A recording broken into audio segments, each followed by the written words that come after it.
Paulo, eu estou decepcionado, mas não é uma traição, não é um estelionato eleitoral como alguns disseram.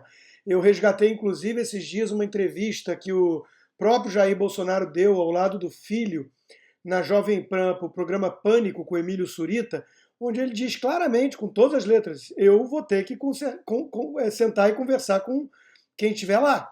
Eu não fui eleito para ser, eu não vou ser um déspota, um ditador.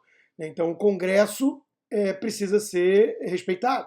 Então, assim, ele sempre ele venceu com uma narrativa um tanto populista, no sentido de eu represento o povo contra o sistema, do qual ele sempre fez parte, ele e os filhos, então isso foi apontado como uma incoerência, uma inconsistência nesse discurso, ao contrário do Trump, que de fato era um outsider, o Bolsonaro não era, apesar de ser um estranho no ninho dentro do próprio Congresso e ter um nicho ali, né?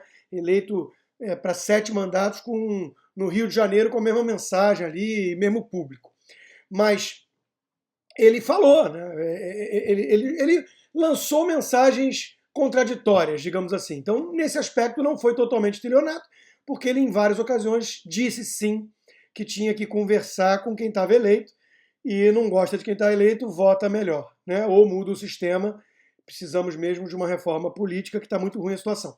Eu fico triste muito mais por perceber que o presidente tentou fazer diferente, criou um ministério técnico razoavelmente blindado da política ou da politicagem. Ele tentou fazer as tais bancadas temáticas no Congresso e pressão nas ruas e achou que isso fosse dar certo. A reforma previdenciária passando no começo ali deu alguma esperança.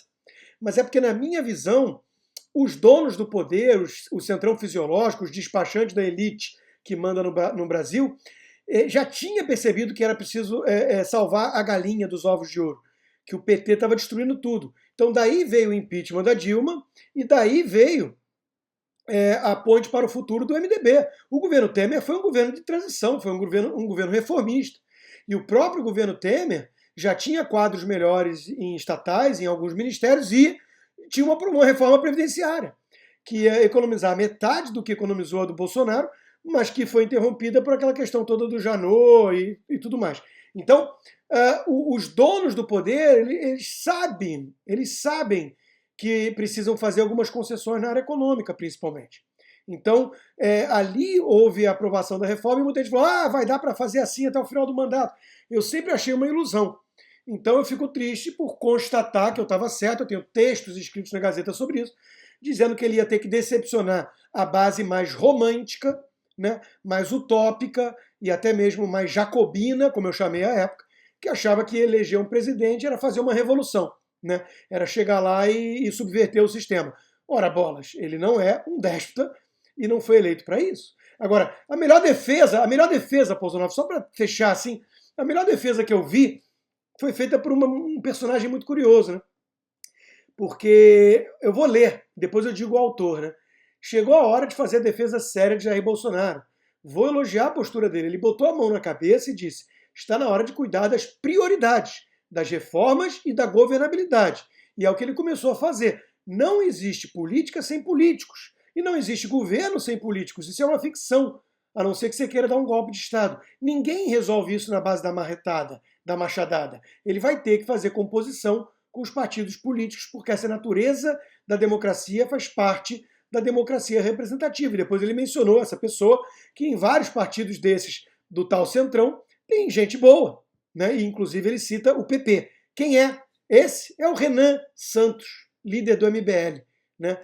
Que hoje em dia é oposição ferrenha ao lado do PSOL e do PT ao governo, e que demoniza com um discurso purista essa aproximação com o Centrão, porque não é o Centrão dele, porque não é o Centrão do Tucano e do Maia, né? E veja que curioso, ele disse, se o presidente fizer isso foi em 2019 ainda, se o presidente realmente fizer isso e seguir nessa linha, ele vai ser aplaudido por nós e defendido por nós, MBL, né? Mas ele vai ser atacado pelos puristas demagogos da esquerda, apenas isso.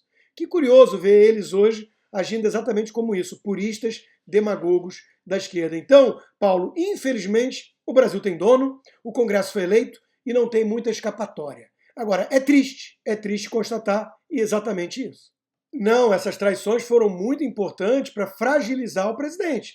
Então ele perdeu, ele nunca teve uma base grande de apoio, não tem nem partido, né? Ele perdeu ali soldados importantes na época da campanha, como Alexandre Frota, como Joyce Hasselman, que se tornaram, não críticos construtivos ou pontuais, não, se tornaram os principais opositores. E o próprio MBL, que perdeu muita relevância, mas ficava batendo bumbo, junto com João Moedo do Novo e tudo mais. Então, essa turma toda, pseudo-liberal, que surfou na onda bolsonarista, né, e virou oposição à la PSOL, eles passaram a falar que a coisa mais importante no país era o impeachment do presidente. Passaram a adotar um discurso sensacionalista de que o presidente é responsável por cada óbito de Covid. Enxergavam o vírus chinês em vez do presidente, né? E isso, obviamente, ajudou a enfraquecer.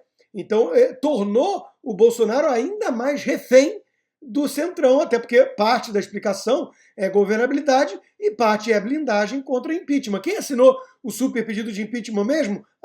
Essa turma mesmo da traição. Quer dizer, então, óbvio que eles têm culpa no cartório e estão ao lado hoje aí da esquerda que sempre demonizaram, isso diz tudo, né?